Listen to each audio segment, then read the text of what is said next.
Mi cumpleaños siempre había sido una celebración discreta, pero este año albergaba la pequeña esperanza de que mi familia política, especialmente mi suegra, se acordara. Al fin y al cabo, me había esforzado al máximo por formar parte de la familia desde que me casé con Daniel. Había hecho lo imposible por tender puentes, preparar comidas familiares, recordar cada cumpleaños, cada festividad, incluso los pequeños aniversarios que solo significaban algo para ellos. Pero esa mañana, ni una sola palabra, ni un mensaje, ni una llamada, ni una sonrisa de su parte. Mi marido me dio un beso apresurado en la mejilla y se fue a trabajar como si fuera un día cualquiera.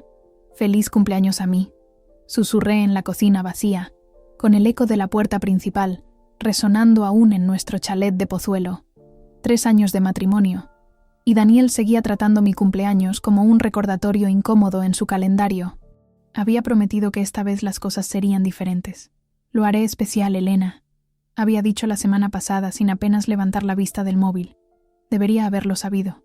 Me moví por la casa, ahuecando cojines y limpiando encimeras que ya estaban impolutas. La casa de los García.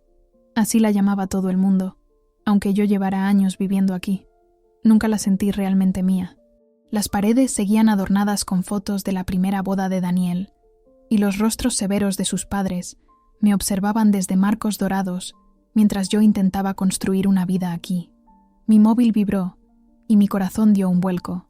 Quizá era Daniel, llamando para decir que solo se estaba haciendo el interesante por la mañana. Quizá tenía planes. Lo cogí con avidez, solo para ver el nombre de mi hermana Laura en la pantalla.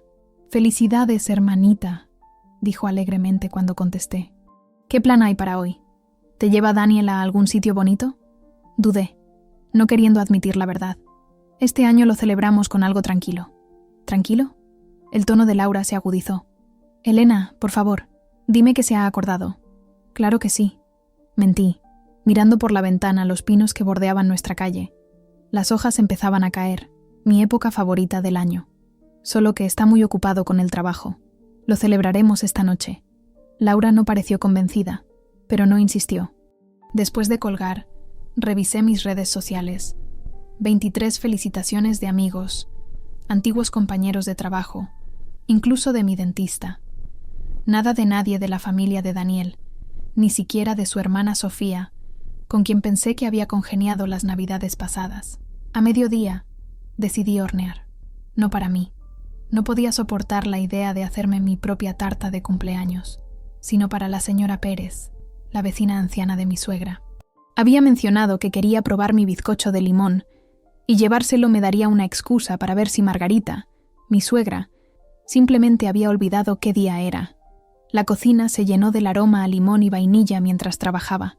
Puse un esmero especial en el glaseado, asegurándome de que quedara perfecto. La señora Pérez lo apreciaría, aunque nadie más pareciera valorar mis esfuerzos hoy. A las 2 en punto, aparqué en la entrada de la casa de Margarita en la calle Serrano, con el bizcocho cuidadosamente empaquetado en el asiento del copiloto. Su Lexus estaba fuera, lo que significaba que estaba en casa. Bien. Ensayé una sonrisa casual mientras caminaba hacia la puerta, bizcocho en mano, sin reproches, sin expectativas, simplemente amable. Margarita abrió la puerta a mi tercera llamada, su rostro reflejando una sorpresa que rápidamente se transformó en otra cosa. ¿Incomodidad? ¿Molestia? «Elena», dijo secamente. «No te esperaba». Sostuve la caja del bizcocho en alto. «He hecho esto para la señora Pérez. He pensado en dejárselo ya que estaba por el barrio». Margarita cogió la caja sin mirarme a los ojos, sus manos cuidadas apenas rozando las mías durante el intercambio. «Qué detalle. Me aseguraré de que lo reciba». Me quedé allí, esperando algo. Cualquier cosa. «¿Cómo estás?» «Por cierto, felicidades». Incluso una invitación protocolaria a pasar habría sido algo. En lugar de eso, miró su reloj. «Me temo que no puedo charlar. Tengo planes esta noche y necesito arreglarme». «¿Planes?», repetí, intentando mantener la voz neutra. «Solo una cena pequeña. Asuntos de familia». Ya estaba cerrando la puerta. «Gracias por el bizcocho». Asuntos de familia. Las palabras dolieron más de lo que deberían. Después de 3 años, ¿todavía no era yo de la familia? Conduje a casa lentamente, con los nudillos blancos sobre el volante. La parte racional de mi cerebro intentaba calmarme. Quizá estaban planeando una sorpresa. Quizá Daniel había organizado algo con su familia, y todos fingían haberlo olvidado para sorprenderme más tarde. Al entrar en nuestro camino de entrada, vi que el coche de Daniel estaba allí. Eso era inusual. Rara vez llegaba a casa antes de las 6. La esperanza volvió a encenderse dentro de mí, mientras me apresuraba a entrar. ¿Daniel? Llamé, colgando mi abrigo en el armario del recibidor. No hubo respuesta. Seguí el sonido de su voz hasta su despacho. La puerta estaba entreabierta, y él hablaba por teléfono, en ese tono bajo que usaba para las llamadas importantes. Sí, todo está listo para esta noche. Ella no lo sabe, estaba diciendo. Lo tengo todo controlado. Estaremos allí a las 8. Mi corazón dio un vuelco. ¿Quizá estaba planeando algo después de todo? Me permití un destello de esperanza. Me retiré silenciosamente a nuestro dormitorio, no queriendo que supiera que lo había oído. Por primera vez en todo el día, sonreí genuinamente a mi reflejo mientras abría la puerta del armario. ¿Qué vestido sería el mejor para lo que sea que hubiera planeado? Me decidí por un vestido azul suave que había comprado hacía meses pero que nunca había estrenado. Resaltaba el color de mis ojos y caía justo por debajo de las rodillas. Elegante, pero no demasiado formal. Me di una larga ducha, me maquillé con esmero y me peiné con ondas sueltas. A las 6, ya estaba lista, sentada en el salón fingiendo leer un libro, cuando Daniel salió de su despacho. Apenas me miró. «Qué guapa estás. ¿Vas a algún sitio?» La esperanza que se había ido acumulando toda la tarde se desmoronó. Pensé que quizá íbamos nosotros. Daniel frunció el ceño, mirando su reloj. «Tengo lo de casa de mamá esta noche, ¿recuerdas?» Lo mencioné la semana pasada. No lo recordaba. No había mencionado nada. O si lo había hecho, había sido de esa manera distraída suya, murmurado mientras miraba otra cosa. «¿Qué es?», pregunté, intentando mantener la voz firme. «Solo una cena familiar. Temas de negocios, sobre todo. Te aburrirías». Ya se dirigía a las escaleras. «No me esperes levantada. Puede que se haga tarde». Me quedé sentada, atónita, mientras él se duchaba y se cambiaba. Bajó 20 minutos después oliendo a colonia cara, llevando la corbata azul que le había regalado por Navidad. «Hay restos de pasta en la nevera», gritó por encima del hombro mientras cogía las llaves. La puerta principal se cerró tras él con un clic definitivo y, una vez más, estaba sola en mi cumpleaños. Me quedé sentada en la casa silenciosa. El vestido que había elegido con tanto esmero de repente parecía ridículo. Ninguna fiesta sorpresa, ningún reconocimiento, ni siquiera una tarjeta. Solo otro día en el que yo era un pensamiento secundario en mi propia vida. A las 7 de la tarde, decidí dar un paseo para despejarme. El aire exterior era fresco, propio del principio del otoño, y me ajusté la chaqueta mientras deambulaba por nuestro barrio. Me había cambiado el vestido azul por unos vaqueros y un jersey, sintiéndome tonta por haber tenido esperanzas. Las calles de Pozuelo estaban tranquilas un martes por la noche. Las luces brillaban cálidamente en las ventanas, mientras las familias se reunían para cenar. Imaginé conversaciones, risas, historias compartidas, todas las cosas que había esperado que formaran parte de mi vida de casada. En cambio, tenía silencio y decepción. Mis pies me llevaron sin una dirección consciente, y me di cuenta de que me dirigía hacia la casa de Margarita. Debería dar la vuelta, me dije. No tenía sentido torturarme más, pero la curiosidad me empujó a seguir. ¿Qué clase de cena familiar excluía a la esposa de 3 años? Al acercarme a la calle Serrano, noté varios coches de lujo aparcados frente a la casa de estilo clásico de Margarita. Un Mercedes negro que reconocí como el del hermano de Daniel, Jaime. Un Audi elegante que no reconocí. Y junto al BMW de Daniel, un Volvo rojo que me revolvió el estómago. Conocía ese coche. Pertenecía a Vanessa, la exmujer de Daniel. La música se filtraba por las ventanas abiertas, y vi luces doradas y el brillo de copas de cristal en el interior. El comedor daba a la calle, y su mirador ofrecía una vista clara si te colocabas en el ángulo correcto. Me acerqué, permaneciendo detrás del seto que separaba la propiedad de Margarita de la de su vecino, y lo que vi confirmó mi peor temor. A través de la amplia ventana del comedor, vi a mi marido sentado junto a su madre, riendo. Frente a él estaba Vanessa, elegantemente vestida con una blusa de color crema, con la mano apoyada despreocupadamente en el brazo de él. Su pelo rubio estaba recogido en un sofisticado moño, luciendo unos pendientes de diamantes que estaba casi segura de que habían sido un regalo de Daniel durante su matrimonio. La mesa era una obra de arte. La mejor vajilla de margarita, velas encendidas, vino sirviéndose en las copas de cristal que habían sido una reliquia de la familia García durante generaciones. Copas que a mí nunca se me había permitido usar, a pesar de haber organizado varias cenas para los socios de Daniel. Margarita se puso de pie a la cabeza de la mesa, brindando. No pude oír sus palabras, pero la escena íntima era lo suficientemente clara. En la mesa también estaban Jaime y su esposa, la hermana de Daniel, Sofía, y su marido, y 2 primos de Daniel. Una reunión familiar al completo, sin mí. Me acerqué un poco más, manteniéndome en las sombras, esforzándome por oír algo a través de la ventana parcialmente abierta. La voz de Margarita llegó hasta mí, clara y animada de una manera que nunca lo era cuando yo estaba presente. Qué contenta de teneros a todos juntos de nuevo. Ha pasado demasiado tiempo.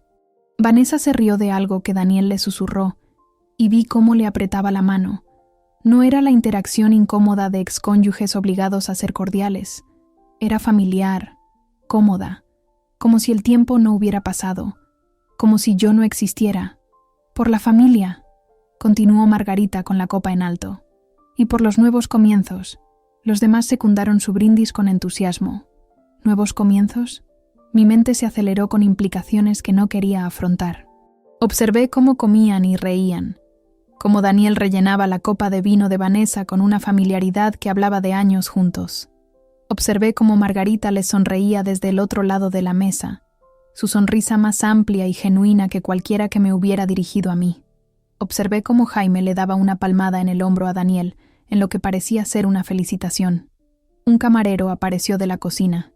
Habían contratado personal para esta cena, llevando una tarta adornada con velas. No una tarta de cumpleaños, algo más elegante, más deliberado. Cuando la colocaron en el centro de la mesa, vislumbré delicadas flores de azúcar y un pequeño letrero clavado en el glaseado. No podía leerlo desde esa distancia, pero la naturaleza festiva del momento era inconfundible. ¿Qué estaban celebrando? ¿Y por qué me habían excluido tan deliberadamente? Quería irrumpir, exigir respuestas, destrozar su perfecta estampa familiar con la fea verdad de su traición. Pero algo me mantuvo anclada detrás de ese seto, observando cómo compartían tarta y secretos que no me incluían. Mi teléfono vibró en mi bolsillo. Un mensaje de Laura. ¿Cómo va la celebración de cumpleaños? ¿Te ha sorprendido? Miré sus palabras, y luego la escena a través de la ventana. Una risa histérica casi se me escapó. Oh, sí que me había sorprendido, pero no de la manera que una esperaría en su cumpleaños. Escribí de vuelta. No hay celebración. Trabajo hasta tarde. La mentira salió fácil, protegiéndome de tener que explicar lo que estaba presenciando. Laura se enfurecería por mí. Probablemente me instaría a enfrentarme a Daniel de inmediato, pero no estaba lista para esa confrontación. Todavía no. Necesitaba entender primero lo que estaba viendo.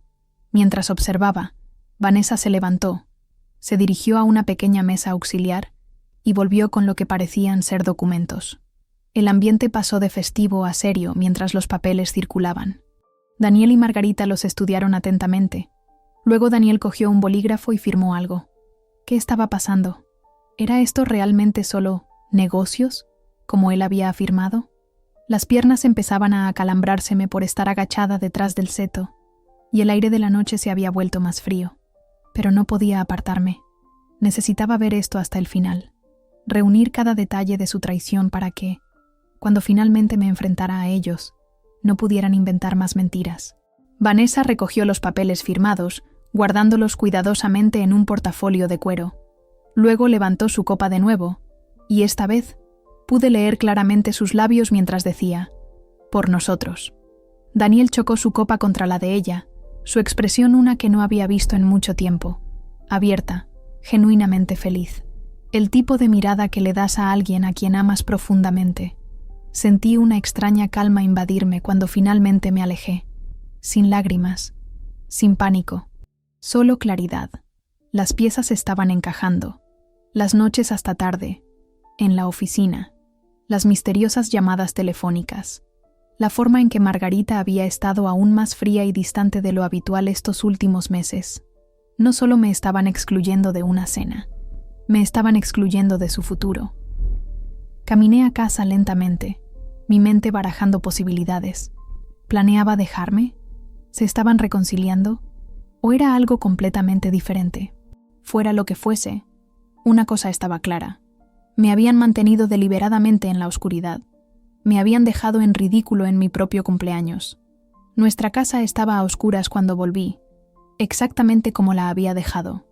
Entré y me quité el vestido que había llevado con tan silenciosa esperanza antes, colgándolo en el fondo del armario donde no tendría que verlo. No lo regalaría. Eso sería admitir que me dolía, y no estaba dispuesta a darles esa satisfacción. Me senté en el salón en silencio, rodeada de fotos de boda que de repente parecían atrezo en una obra de teatro elaborada.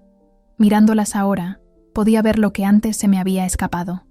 Las sonrisas forzadas de su familia, la forma en que se colocaban ligeramente apartados de mí en las fotos de grupo, la cuidadosa distancia que siempre habían mantenido, esperando que este matrimonio fracasara como aparentemente habían esperado que lo hiciera. Habían celebrado mi humillación de la manera más elegante posible, alzando copas de cristal mientras conspiraban a mis espaldas, pero me habían subestimado. Pensaban que me rompería, que me arrastraría avergonzada cuando descubriera lo que fuera que estuvieran planeando, pero sentada allí en la oscuridad, algo se endureció dentro de mí. Tenía algo que no esperaban, un plan que comenzaba a formarse y la fuerza para llevarlo a cabo. No iba a gritar, ni a tirar cosas, ni a hacer acusaciones que pudieran tergiversar y usar en mi contra. No iba a darles la escena dramática que probablemente esperaban de la mujer que siempre habían visto como inferior a ellos. En cambio, sería metódica. Recopilaría pruebas, y cuando llegara el momento adecuado, actuaría con la misma fría precisión que ellos habían usado para planificar lo que fuera que estuviera ocurriendo en ese comedor esta noche. La puerta principal se abrió a las 11:30. Oí las llaves de Daniel golpear la mesa del recibidor, sus pasos deteniéndose al ver que la luz del salón seguía encendida. «¿Elena?», llamó, con sorpresa en la voz. «¿Aún estás despierta?». Me giré para mirarlo, mi expresión cuidadosamente neutra. «¿Qué tal la cena?». Dudó, solo un instante, pero lo suficiente para confirmar que estaba preparando una mentira. «Bien. Conversaciones de negocios, sobre todo. Nada interesante». Podía oler el vino en su aliento, y algo más, un perfume floral que no era el mío, el de Vanessa sin duda. «Suena bien», dije con ligereza levantándome. «Me voy a la cama». Sus hombros se relajaron, claramente aliviado de que no hiciera más preguntas. «Subiré en un rato.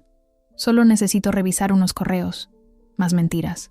Pero simplemente asentí y subí las escaleras, dejándole creer que se había salido con la suya en el juego que fuera que estuvieran jugando. Que piensen que soy ajena a todo, que piensen que soy débil. Pronto descubrirían lo muy equivocados que estaban. A la mañana siguiente, me levanté temprano. La cama a mi lado estaba vacía. Daniel había dormido en el cuarto de invitados, diciendo que no quería despertarme cuando subió tarde. Otra mentira. Lo había oído hablar por teléfono a las 2 de la madrugada, en susurros, sin duda con Vanessa. Me quedé quieta un momento, observando la luz del sol filtrarse por las cortinas, iluminando las motas de polvo que danzaban en el aire. Nuestro dormitorio, como nuestro matrimonio, parecía perfecto a primera vista, pero revelaba sus defectos a la dura luz del día. Me duché y me vestí con esmero deliberado, eligiendo una blusa color crema similar a la que Vanessa había llevado la noche anterior. Si Daniel notó el parecido cuando finalmente salió del cuarto de invitados, no lo mencionó. Apenas me miró, murmurando algo sobre llegar tarde a una reunión antes de coger su maletín y salir apresuradamente por la puerta. No hablé con Daniel cuando regresó a casa tarde esa noche, apestando a vino y al mismo perfume floral. Simplemente sonreí y le pregunté si había disfrutado de su velada. Murmuró algo vago sobre una cena con un cliente y se fue a la cama, pero yo estaba completamente despierta, concentrada. El plan que había comenzado a formarse en mi mente la noche anterior estaba tomando una forma más clara ahora. Después de que se fuera a trabajar a la mañana siguiente, entré en su despacho. Conocía sus contraseñas, no porque las hubiera compartido voluntariamente, sino porque le había visto teclearlas suficientes veces como para memorizar los patrones. Su correo electrónico se abrió fácilmente, revelando la verdad que había sospechado. Había docenas de mensajes entre él y Vanessa que abarcaban meses. El más reciente, del día anterior, confirmaba mis sospechas. Todo avanza según lo previsto. Elena no sospecha nada. Mamá está encantada con los planos de la casa. Una vez que la transferencia se complete la próxima semana, podemos seguir adelante con el resto. ¿Planos de la casa? ¿Transferencia? Indagué más a fondo, buscando en sus archivos, y encontré lo que habían estado ocultando. Daniel había estado moviendo sistemáticamente fondos de nuestras cuentas conjuntas a una cuenta separada a la que yo no tenía acceso. Él y Vanessa habían dado la entrada para una casa en el barrio de Salamanca, una propiedad señorial que ella siempre había admirado durante su matrimonio. Y lo más condenatorio de todo, había estado consultando con un abogado de divorcios durante los últimos 2 meses, construyendo un caso para alegar que yo había sido una esposa ausente, no implicada en los asuntos familiares, con posibles problemas psicológicos que me hacían impredecible. La calma familiar que había sentido la noche anterior regresó, más fuerte ahora. No estaba sorprendida. En realidad no. Había sentido la traición mucho antes de tener pruebas. Lo que me conmocionó fue la naturaleza metódica de todo, el cálculo frío con el que habían planeado descartarme mientras me pintaban como inestable. Copié todo en una unidad segura en la nube. Luego restauré cuidadosamente su ordenador a como lo había encontrado. Entonces comencé a reunir mis propias pruebas. Extractos bancarios que mostraban las transferencias, impresiones de correos electrónicos, capturas de pantalla de mensajes de texto que encontré en su tableta, donde había sido menos cuidadoso al cerrar sesión. Un intercambio particularmente útil entre él y su madre reveló que la cena que había presenciado era, de hecho, una celebración de la finalización de su plan para extraer a Daniel de nuestro matrimonio mientras protegían los activos familiares. Durante los siguientes 3 días, me moví por la casa como un fantasma, recogiendo lo que necesitaba mientras mantenía una fachada de normalidad. Hablaba con Daniel cuando era necesario, le preguntaba por su día, incluso le preparaba sus platos favoritos. Si notó algo diferente en mi comportamiento, no lo mencionó. Estaba demasiado atrapado en su propio engaño como para notar el mío. Empecé a trabajar en el regalo que enviaría más tarde esa semana, un regalo que nunca olvidarían. Reuní fotografías, documentos, recibos y una carta muy importante que Daniel me había escrito años atrás, cuando luchaba por conseguir la custodia de sus hijos frente a Vanessa. En ella, había confesado cosas, verdades horribles sobre su exmujer y su familia, que nunca querrían que se hicieran públicas. Cómo Vanessa había estado teniendo una aventura con su mejor amigo durante todo su matrimonio. Cómo su madre había sobornado a un testigo para que mintiera en una disputa legal anterior. Cómo su hermano Jaime había encubierto un accidente por conducir ebrio que había herido gravemente a un estudiante universitario. Daniel lo había escrito todo, desesperado por convencerme de que testificara a su favor en la vista por la custodia. Yo había guardado la carta, no como medio de presión, sino como un recordatorio de la confianza que había depositado en mí. Qué irónico que ahora sirviera como mi protección. Compilé todo cuidadosamente en una caja elegantemente envuelta, con un lazo dorado y una tarjeta escrita a mano que decía simplemente: para la gente que adora las sorpresas. Dentro, organicé los materiales meticulosamente. Primero, la evidencia de su traición actual, los planos de la casa, las transferencias bancarias, los correos electrónicos planeando mi eliminación de la familia. Luego, copias de la carta de la custodia y documentación de apoyo que probaba las acusaciones que contenía. Finalmente, una nota simple: lo sé todo. Aquí tenéis vuestras opciones. La nota describía 3 escenarios. En el primero, podían seguir adelante con su plan, pero yo me aseguraría de que cada secreto horrible en esa caja se hiciera de conocimiento público, con copias enviadas a sus colegas, amigos y a los socios del bufete de abogados de Daniel. En el segundo, Podían acordar un acuerdo de divorcio justo y discreto que reconociera mis contribuciones al matrimonio y me compensara adecuadamente. La tercera opción era la más generosa. Podían cancelar su plan por completo, y yo me marcharía sin exponer ninguno de sus secretos, pidiendo solo lo que legalmente me correspondía. Mientras preparaba este paquete, consulté discretamente con mi propia abogada, Mercedes Cano, una formidable abogada de divorcios recomendada por Laura. No le conté todo, solo lo suficiente para establecer que tenía fundamentos legales para protegerme de lo que se avecinaba. Me ayudó a obtener copias de todos los registros financieros relevantes y me asesoró sobre lo que constituiría un acuerdo justo dadas las circunstancias. «Están tratando de pillarte por sorpresa», dijo Mercedes durante nuestra segunda reunión en su despacho del centro de Madrid. «Pero vamos a ir 2 pasos por delante. También encontré un pequeño apartamento en Chamberí, irónicamente no muy lejos de la casa que Daniel y Vanessa planeaban comprar. Firmé el contrato de alquiler usando dinero de mis ahorros personales, fondos de los que Daniel no sabía nada. Había estado apartando pequeñas cantidades de mi sueldo de profesora durante años, preparándome para un imprevisto sin reconocer realmente por qué sentía la necesidad de esa seguridad. Ahora agradecía esa previsión. Durante todo este tiempo, mantuve mi rutina. Di mis clases de 4º de primaria en el colegio Hawthorne, con el mismo entusiasmo de siempre. Asistí a una reunión de claustro, donde me elogiaron por una innovación curricular que había desarrollado.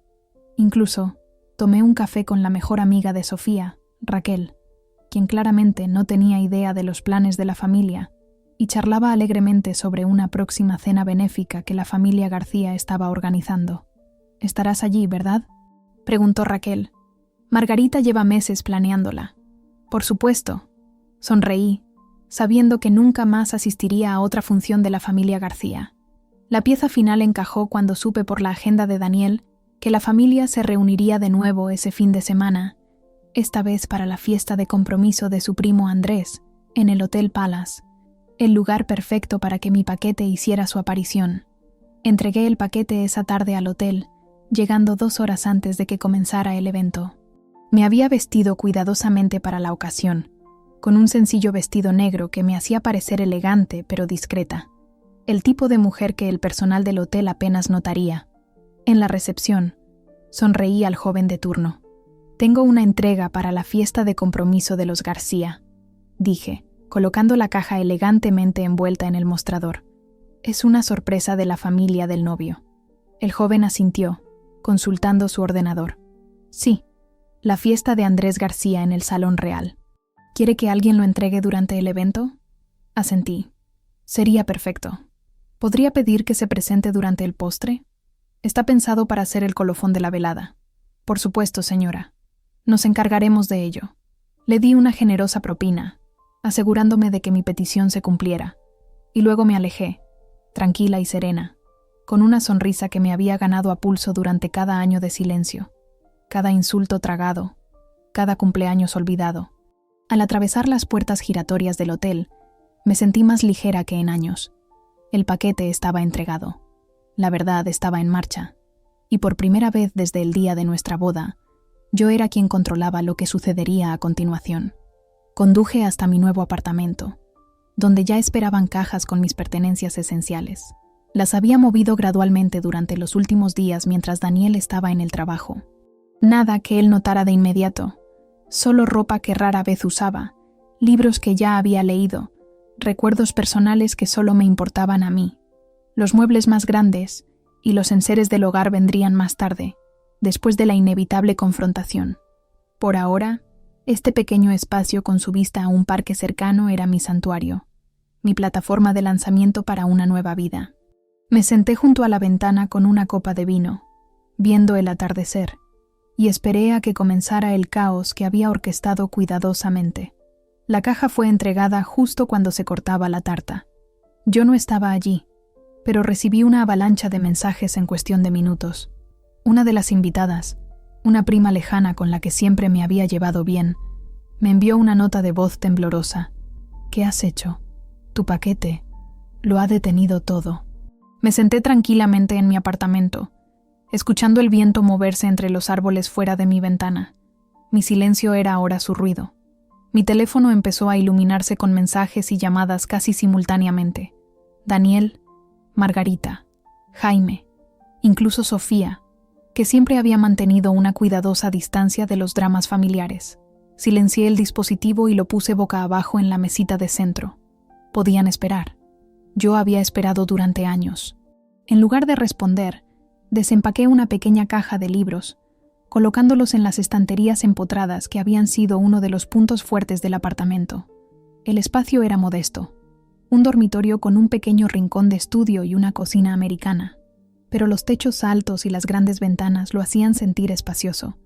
Y lo más importante, era mío, sin retratos de la familia García observando cada uno de mis movimientos, sin muebles elegidos por Margarita que no se me permitía reorganizar. A las 21:47 llamaron a mi puerta. No me sorprendió. Esperaba que Daniel descubriera dónde estaba tarde o temprano. Lo que sí me sorprendió fue ver a Vanessa de pie junto a él en el pasillo, su rostro perfectamente compuesto ahora surcado por el rímel corrido, su pelo rubio despeinado de su habitual estilo inmaculado. «¿Cómo has podido?», siseó en cuanto abrí la puerta. «¿Tienes idea de lo que has hecho?». Me apoyé en el marco de la puerta, tranquila ante su rabia. «Podría preguntarte lo mismo». Daniel la apartó y entró en mi apartamento sin ser invitado. Tenía la cara sonrojada, la corbata aflojada, los ojos desorbitados. «Elena, tienes que escucharme. Esto no es lo que piensas». «¿Ah, no?». Levanté una ceja. «Porque creo que es exactamente lo que pienso. Tú y Vanessa reavivando vuestro romance mientras planeabais divorciaros de mí y quedaros con todo. Tu madre orquestando todo el asunto. La familia uniéndose para expulsar a la extraña». Me volví hacia Vanessa. «¿Me he perdido algo?». «No tenías derecho a compartir esos documentos privados», espetó ella. «Esa carta, ¿sabes lo que podría pasar si esas acusaciones se hicieran públicas?». «Sí, lo sé», respondí. «Precisamente por eso hice copias. Un seguro, podrías decir». Daniel se pasó las manos por el pelo, un gesto que una vez encontré entrañable, pero que ahora reconocía como manipulación, su forma de parecer vulnerable cuando estaba acorralado. «Elena, por favor, hablemos de esto racionalmente. ¿Qué quieres?». «Ya describí lo que quiero en mi nota», dije sentándome en el sofá. «No les invité a unirse a mí. 3 opciones. Elegid vosotros». «No puedes hablar en serio», intervino Vanessa. «Esas exigencias son desorbitadas. ¿La mitad de los bienes familiares? ¿Una disculpa pública? Debes de estar delirando». Le sonreí, genuinamente divertida por su indignación. Delirar es planear pintarme como mentalmente inestable ante un juez mientras me robas a mi marido y mi casa. Delirar es pensar que no iba a contraatacar. Dentro de la caja había una carpeta que contenía la carta que Daniel había escrito, junto con fotos anotadas de él y Vanessa juntos, durante periodos en los que él afirmaba estar trabajando hasta tarde. También incluí impresiones de las transferencias de dinero de nuestra cuenta conjunta al proyecto de renovación de su madre, dinero que él había dicho que se estaba invirtiendo en nuestro futuro. La última página era una captura de pantalla de una reunión programada con mi abogada. Ahora sabían que no solo me iba, sino que estaba recuperando todo lo que habían construido a mis espaldas. «¿Cómo conseguiste estas fotos?», preguntó Daniel, con la voz hueca mientras hojeaba las copias que había dejado expuestas en mi mesita de centro. «No eres tan cuidadoso como crees», respondí. «Tampoco lo es el jardinero de tu madre, que estuvo encantado de dejarme instalar una cámara frente a la ventana de su comedor después de que ayudé a su hija a conseguir una beca para ICADE el año pasado. Tampoco lo es tu secretaria, que se siente infravalorada y mal pagada, y que aparentemente ha estado observando vuestra aventura con creciente disgusto». La expresión de sus rostros casi valió los 3 años de desdén y aislamiento que había soportado de la familia García. Casi. «¿Y ahora qué?», preguntó finalmente Daniel, dejándose caer en el borde de mi sillón sin permiso. «Ahora os vais», dije simplemente. «Volvéis con vuestra familia y discutís vuestras opciones. Tenéis 48 horas para decidir qué camino tomáis». «¿O qué?», desafió Vanessa, aunque su voz carecía de su convicción anterior. «O las copias de todo van a los socios decano y asociados», dije, refiriéndome al bufete de Daniel. «A la junta directiva de la fundación infantil que preside tu madre, al comité de admisiones de la Complutense, donde tu hija quiere entrar, y a El País, que imagino que encontraría bastante noticiables las acusaciones de corrupción contra una prominente familia madrileña. Según los informes, toda la sala de fiestas se había quedado en silencio cuando se abrió mi paquete. Según el mensaje de voz jadeante de mi prima política, la exmujer había salido furiosa. Mi suegra se había puesto blanca como el papel y Daniel se había quedado paralizado, incapaz de dar explicaciones. Su narrativa cuidadosamente construida se había desmoronado al abrir un lazo. La familia, siempre tan vocal en su juicio, no tenía nada que decir ahora. «No lo harías», dijo Daniel, pero no había convicción en su voz. Sabía que lo haría. «Hace 3 años no lo habría hecho», asentí. «La mujer con la que te casaste era confiada, ansiosa por complacer, desesperada por la aprobación de tu familia. Esa mujer ya no existe. La matasteis, todos vosotros, con 1000 pequeñas crueldades. Esta soy yo ahora». Vanessa hizo un sonido de asco y se dirigió a la puerta. «Esto es inútil. Solo está tratando de intimidarnos. Tu madre tenía razón sobre ella desde el principio». Pero Daniel no la siguió de inmediato. Me miró fijamente, viéndome claramente quizás por primera vez desde el día de nuestra boda. «Sí que te quise», dijo en voz baja. «Al principio». «Lo sé», respondí. «Eso es lo que hizo que fuera tan fácil engañarme durante tanto tiempo». Después de que se fueran, me quedé en mi ventana viendo cómo sus coches se alejaban por separado de la acera. Esperaba sentirme triunfante, pero lo que sentí, en cambio, fue un profundo alivio. La confrontación que había estado temiendo durante días había terminado. Había dicho lo que tenía que decir, establecido mis términos, y ahora la elección era de ellos. Mi teléfono vibró de nuevo. Margarita esta vez. Dejé que saltara el buzón de voz, y luego escuché cómo su voz, normalmente tan controlada, se quebraba por la emoción. «¿Cómo te atreves a humillar a esta familia?», comenzó, pero luego su tono cambió. «Elena, por favor, necesitamos hablar. Esta situación es complicada. Hay cosas que no entiendes». Borré el mensaje sin terminar de escucharlo. No había nada complicado en la traición. Durante las siguientes 24 horas, los mensajes continuaron. Algunos amenazantes, otros suplicantes, algunos ofreciendo compromisos que se quedaban muy cortos de lo que había exigido. No respondí a ninguno. Ya había dicho todo lo que necesitaba decir, no con palabras airadas o acusaciones entre lágrimas, sino con la verdad, con pruebas, con dignidad. En la segunda noche, mientras se acercaba el plazo de 48 horas, llegó un correo electrónico formal desde la cuenta personal de Daniel. Contenía un borrador de acuerdo de divorcio que cumplía casi todos mis términos, una división justa de los bienes, una ruptura limpia y una declaración firmada reconociendo que el divorcio era su elección y no debido a ninguna mala acción por mi parte. La única condición era mi silencio sobre el contenido de la carta de la custodia. Reenvié el documento a Mercedes, quien me llamó en menos de 1 hora. «Esto es mejor de lo que esperábamos», dijo, sonando impresionada. «¿Tienen miedo?» «Sí», asentí. «Deberían tenerlo». ¿Y yo? Finalmente estaba en paz. Había reclamado mi poder, no gritando ni peleando ni jugando a sus juegos, sino negándome a ser la víctima en su historia por más tiempo. Había escrito mi propio final, uno en el que me marchaba con la cabeza alta y mi futuro intacto. Esa noche, dormí profundamente por primera vez en meses. Mañana traería papeleo y asuntos prácticos, pero esta noche podía descansar sabiendo que había luchado por mí misma cuando nadie más lo haría. Durante días, el teléfono sonó sin parar. Mi marido intentó llamar, enviar mensajes, suplicando una explicación. Su madre dejó mensajes de voz llenos de ira e incredulidad. Incluso la exmujer, en un momento de desesperación, me envió un mensaje intentando hacerse la víctima. No respondía a ninguno. Ya había dicho todo lo que necesitaba, no con palabras, sino con la verdad, con pruebas, con dignidad. Me tomé una semana libre en el colegio, alegando una emergencia familiar. La directora Herrero fue comprensiva. Siempre había apoyado las necesidades personales de su personal. «Tómate el tiempo que necesites, Elena», me dijo. «Tus alumnos estarán bien con la señorita Patel cubriendo tu clase». Fue un alivio alejarme de la rutina diaria, No tener que poner una sonrisa y fingir que todo era normal mientras 25 niños de cuarto de primaria observaban cada uno de mis movimientos. En cambio, me concentré en reconstruir.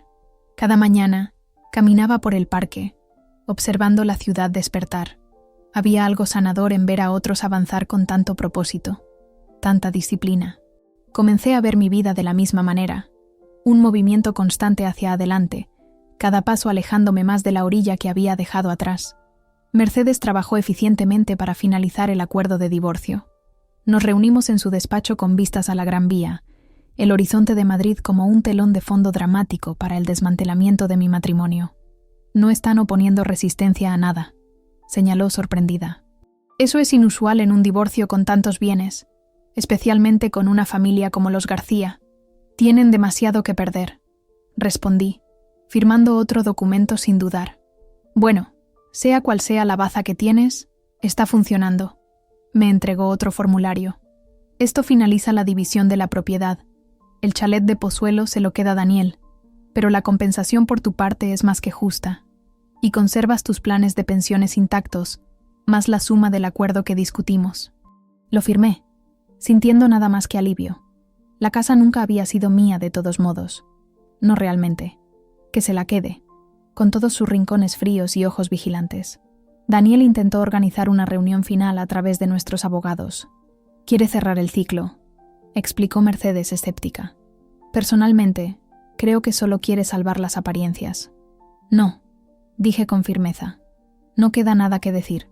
Me mudé por completo 2 días después, una vez firmado el acuerdo preliminar. Ya me había llevado mis pertenencias personales, pero todavía quedaban objetos compartidos por dividir. Daniel se las arregló para estar fuera durante la mudanza, otro acto de cobardía que no me sorprendió. Tomé solo lo que necesitaba y dejé atrás todo lo que pertenecía a su mundo. La costosa vajilla que habíamos recibido como regalo de bodas, las obras de arte elegidas por Margarita, los muebles que habían estado en la familia García durante generaciones. En mi nuevo apartamento, empecé de cero. Compré un sofá cómodo de un color que Margarita habría odiado, un verde azulado intenso que me recordaba al mar cerca de mi hogar de la infancia en Cantabria. Colgué láminas de paisajes que había fotografiado durante el viaje en solitario a Asturias que hice el otoño anterior, un fin de semana al que Daniel había estado demasiado ocupado para unirse. Llené las estanterías con novelas que amaba, no los impresionantes clásicos encuadernados en piel que su familia creía que daban credibilidad intelectual a su hogar. No miré atrás, ni una sola vez. Mi abogada se encargó del resto. Divorcio, separación de bienes y una orden de alejamiento formal contra cualquier contacto de mi suegra, cuyos mensajes se habían vuelto cada vez más hostiles al darse cuenta de que su estatus social podría verse afectado por las revelaciones de mi paquete. Laura vino de visita desde Toledo, trayendo galletas caseras y una justa indignación en mi nombre. Nunca me gustó, declaró, ayudándome a organizar mi nueva cocina. Demasiado pulcro. No se puede confiar en los hombres que nunca tienen un pelo fuera de su sitio. Me reí, una risa genuina. Por primera vez en semanas. Nunca dijiste nada. ¿Habrías escuchado?, preguntó, levantando una ceja. Probablemente no, admití. Estaba demasiado ocupada tratando de ser la esposa García perfecta. Bueno, gracias a Dios que eso se acabó. Me sirvió una copa de vino. Por los nuevos comienzos que no involucran a familias madrileñas pretenciosas. Choqué mi copa contra la suya. Brindo por ello. Los rumores en su círculo comenzaron casi de inmediato. Raquel, la amiga de Sofía, me llamó una semana después de mudarme, su voz susurrante con una emoción escandalizada.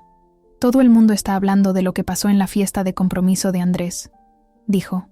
Margarita tuvo que dejar la junta de la Sociedad de Amigos del Museo del Prado. Dijo que era por razones personales, pero Bárbara me dijo que le pidieron que renunciara, y el bufete de Daniel está revisando su condición de socio. Hice sonidos evasivos, sin confirmar ni negar nada. No necesitaba echar más leña al fuego de los chismes. La verdad lo estaba haciendo por sí sola. ¿Es verdad?, preguntó finalmente Raquel. ¿Sobre Vanessa y Daniel? ¿Realmente planeaban volver a estar juntos mientras aún estabas casada? Creo que deberías preguntarles a ellos, respondí. Yo ya he pasado página. La mujer a la que habían despreciado, menospreciado, borrado, los había dejado con nada más que espejos que reflejaban quiénes eran realmente. Comencé a reconstruir mi vida en silencio, ladrillo a ladrillo. Volví a dar clases después de mi semana de ausencia, encontrando consuelo en la rutina y en el entusiasmo sin complicaciones de mis alumnos. Me uní a un club de lectura que se reunía en un café del barrio de las Letras. Me apunté a una clase de cerámica, descubriendo un talento para crear piezas sencillas y funcionales que me daban satisfacción.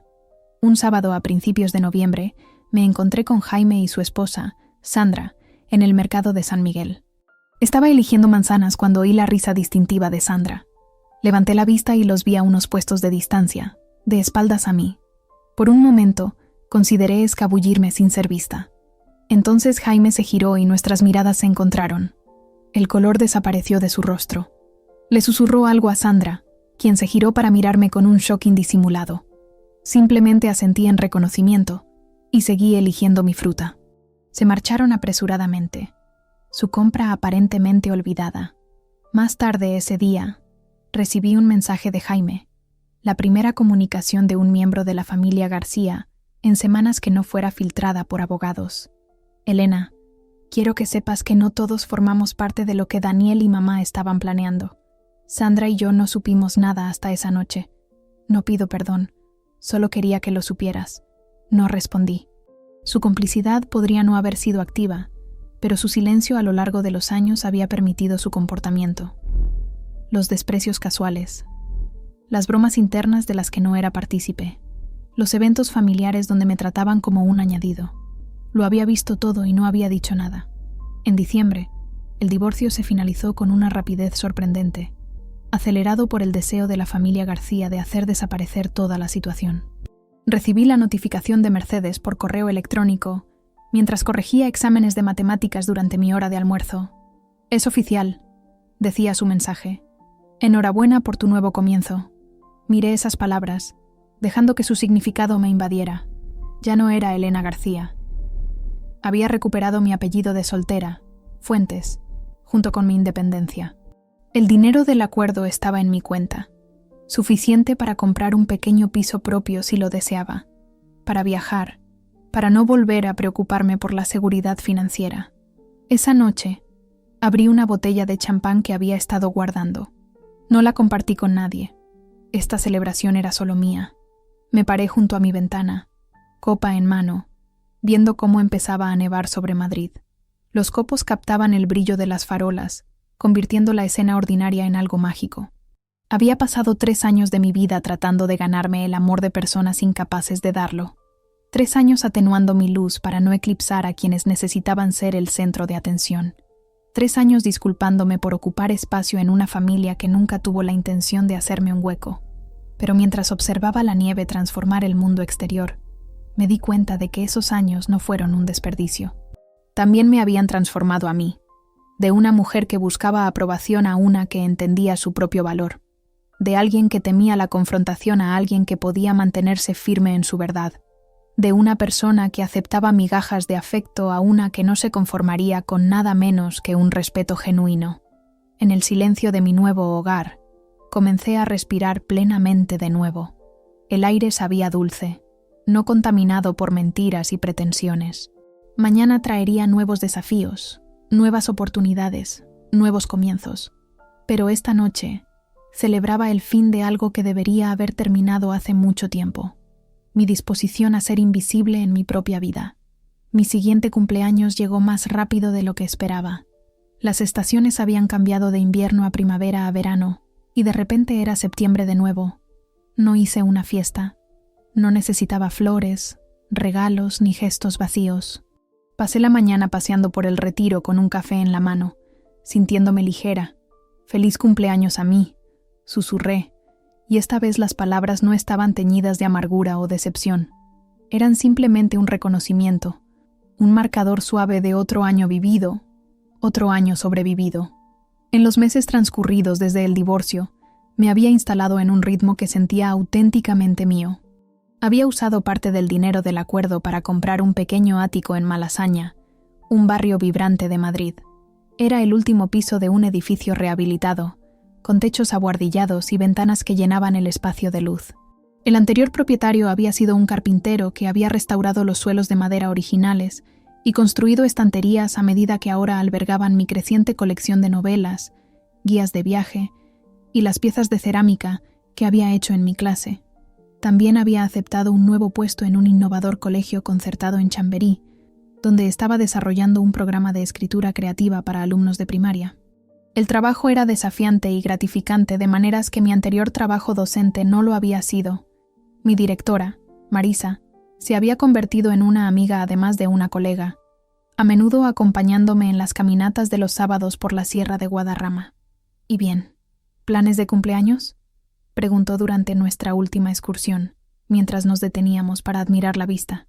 Por favor, dime que no te vas a quedar sola en casa. Me reí. ¿Es tan terrible? Una velada tranquila, un buen libro, quizás esa botella de Rioja que he estado guardando. Marisa puso los ojos en blanco. Elena Fuentes, hoy cumples 35 años, no 95. Al menos déjame invitarte a cenar. Acepté la cena, pero insistí en que fuera algo pequeño. Solo Marisa, Laura y su marido que subían desde Toledo, y mi vecino Tomás, un diseñador gráfico que se había convertido en un amigo inesperado después de ayudarme a montar muebles cuando me mudé. Esa tarde, encendí una sola vela en una pequeña tarta que horneé para mí. Cerré los ojos y no pedí ningún deseo. No lo necesitaba. Ya tenía todo lo que siempre había esperado: libertad, claridad y la ausencia de un falso amor. La cena en un pequeño restaurante italiano en Chamberí fue exactamente lo que necesitaba. Una conversación cálida, una pasta excelente y amigos que disfrutaban genuinamente de mi compañía, sin pretensiones, sin corrientes subterráneas de juicio o exclusión. Cuando Laura levantó su copa para brindar, sus palabras fueron sencillas. Por Elena, que nos enseñó a todos lo que significa el valor. Me sonrojé, incómoda con el elogio, pero conmovida por su sinceridad. Así se sentía una celebración real, no exhibiciones elaboradas diseñadas para impresionar, sino momentos genuinos de conexión. Después de la cena, paseamos por las aceras de Madrid, la noche de septiembre todavía lo suficientemente cálida como para llevar solo un suéter ligero. Los artistas callejeros llenaban el aire de música, y los estudiantes pasaban apresuradamente, su año académico recién comenzado. Sentí un parentesco con ellos. Yo también estaba al principio de algo, aprendiendo sobre la marcha. ¿Has sabido algo?, preguntó Laura en voz baja mientras nos deteníamos a escuchar a un violinista. No necesitaba especificar a qué se refería. No directamente, respondí, pero Raquel todavía llama de vez en cuando con novedades que cree que quiero saber. La familia García había implosionado tras mi partida. Daniel y Vanessa aparentemente habían reanudado su relación oficialmente, pero no iba tan bien como habían planeado. Su casa perfecta en el barrio de Salamanca se había frustrado cuando los vendedores se echaron atrás tras oír rumores sobre las circunstancias de nuestro divorcio. Margarita había perdido, en efecto, su puesto en varias juntas benéficas, y el bufete de Daniel lo había puesto en un periodo de prueba por dudas sobre su juicio ético. ¿Te arrepientes alguna vez?, preguntó Laura. No del divorcio, eso fue claramente lo correcto, sino de la forma en que lo hiciste. La exposición pública. Consideré su pregunta seriamente. Lamento que fuera necesario, dije finalmente. Ojalá hubiera podido simplemente marcharme en silencio. Pero no lo habrían permitido. Se habrían quedado con todo, incluida mi dignidad. Laura asintió, comprensiva. Bueno, yo por mi parte me alegro de que te defendieras. La antigua Elena podría haberse limitado a desaparecer. La antigua Elena desapareció, dije con una pequeña sonrisa. Pero de todos modos, me gusta más la nueva. Recibí mensajes de personas con las que no había hablado en años, viejos amigos que se habían enterado de lo sucedido, colegas que admiraban mi fortaleza, incluso algunos parientes del lado de Daniel, que se disculparon por no haber visto la verdad antes. Una prima suya, Isabel, escribió un correo electrónico especialmente conmovedor. Vi lo que te hicieron a lo largo de los años, escribió. Las pequeñas exclusiones, los sutiles menosprecios. No dije nada porque tenía miedo de que me trataran de la misma manera. Tu valentía al enfrentarte a ellos Me ha inspirado a distanciarme más de esa dinámica tóxica. Gracias por mostrarme que es posible marcharse, pero tampoco necesitaba disculpas. Lo que importaba era que me había respetado a mí misma, cuando nadie más lo hacía. A medida que avanzaba el otoño, me sumergí en mi trabajo y mis nuevas aficiones. Hice un taller de fotografía de fin de semana en la sierra, capturando el brillante follaje por el que es famosa. Me uní a un huerto urbano y planté ajos que no estarían listos hasta el próximo verano, un compromiso con mi futuro en este lugar. Incluso tuve algunas citas, aunque ninguna despertó nada serio. No tenía prisa. Por primera vez en mi vida adulta, tomaba decisiones basadas únicamente en lo que yo quería, no en lo que complacería a otra persona o me ayudaría a encajar en su mundo. En noviembre, llegó un sobre abultado a mi piso. El remitente era un bufete de abogados que no reconocí. Dentro había una carta formal de disculpa de Margarita García, junto con un cheque por una suma considerable, aparte del acuerdo de divorcio. La carta estaba claramente redactada por abogados, llena de reconocimientos cuidadosamente formulados de malentendidos y acciones lamentables. El único toque personal era una nota manuscrita al final. Me equivoqué contigo. MG. Miré el cheque durante mucho tiempo. Mi primer instinto fue romperlo, rechazar este intento de comprar mi silencio continuado. Pero luego me di cuenta de que había un uso mejor para él. Al día siguiente, doné la cantidad íntegra a un centro de acogida para mujeres maltratadas en Madrid, la misma organización que una vez había ayudado a Vanessa cuando el comportamiento controlador de Daniel se había intensificado durante su matrimonio, un hecho que había descubierto en esa condenatoria carta de la custodia. Cuando recibí el acuse de recibo de mi donación, se lo reenvié a Margarita con una simple nota. De todo puede salir algo bueno. No es necesaria más comunicación. Fue lo más cerca que estaría del perdón. No por ella, sino por mí. Aferrarme a la ira solo me mantendría atada a un pasado que estaba decidida a dejar atrás. Ahora, cada vez que veo un regalo envuelto, sonrío para mis adentros. Porque sé que a veces, el mejor regalo es el que te haces a ti misma. El momento en que decides dejar de esperar que otros te valoren y eliges, en cambio, marcharte con elegancia. El invierno llegó con una ráfaga de tormentas de nieve. Compré un trineo y lo llevé a la suave colina del Parque del Oeste, riendo mientras me deslizaba junto a niños y otros adultos que se negaban a que la edad disminuyera su alegría. Organicé una pequeña reunión navideña en mi piso, llenándolo de amigos que trajeron platos de sus propias tradiciones. La tortilla de patatas de Marisa, el jamón de Tomás, las croquetas de Laura. Jugamos a juegos de mesa y bebimos vino caliente hasta la medianoche, el tipo de calidez informal que las reuniones de la familia García nunca habían permitido. A medida que se acercaba el año nuevo, me di cuenta de que había pasado semanas sin pensar en Daniel o su familia. Habían ocupado tanto espacio en mi mente durante tanto tiempo que su ausencia era notable, como un dolor crónico que de repente se alivia. Me sentía más ligera, más lúcida, más yo misma que en años. En Nochevieja, de pie en mi pequeño balcón, viendo los fuegos artificiales florecer sobre el horizonte de Madrid, hice un propósito: no olvidar. Nunca olvidaría las lecciones que había aprendido de aquellos años difíciles, sino dejar de definirme en oposición a esa experiencia. No era solo una exesposa, no solo una mujer que se había enfrentado a una familia poderosa. Era Elena Fuentes, profesora, amiga, creadora, descubriendo aún en quién podía convertirme cuando no me limitaban las expectativas de los demás. Los fuegos artificiales se desvanecieron, dejando el cielo nocturno despejado y lleno de estrellas. Un nuevo año, un nuevo comienzo. Entré, cerré la puerta al frío y me volví hacia el calor de mi hogar. Mi hogar, construido con mis elecciones, lleno de mi vida. Me había dado el mayor regalo posible: la libertad de ser auténticamente yo, sin disculpas ni concesiones. Y eso, me di cuenta, valía la pena celebrarlo todos los días.